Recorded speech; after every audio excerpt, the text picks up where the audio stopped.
Qui a raccontarsi, a raccontare in piazza l'8 marzo, in questa bellissima manifestazione Work in Progress, Dolore d'Avanzo, il volere di una svolta. È già un titolo impegnativo secondo me, ce lo racconta un po'?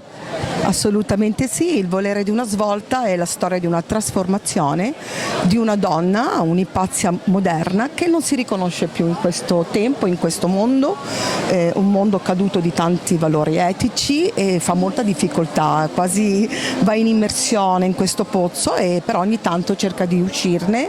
È una donna di grande fede e anche qui ha dei grossi ostacoli e soprattutto denuncia gli abusi in maniera trasversale, quella misoginia che uccide in maniera ipocrita, in silenzio, quella che non si vede ma fa tante vittime. Abusi anche nascosti, no? Non sempre completamente evidenti. Soprattutto sono quelli nascosti, quelli che si comincia con un bicchiere, con una piccola pillola, perché la società oggi, come quel poster che è sul muro di Wall of Doll, copre gli occhi, le orecchie, la bocca e non tutela la donna. Questo dalle istituzioni, dalle leggi di Cesare, e quindi questa donna alla fine si sente vilipesa, se non ha una forza interiore, e da qui il titolo Il volere di una svolta, questa maniglia è all'interno, se non la apre questa donna non può interagire più con il tempo e il mondo.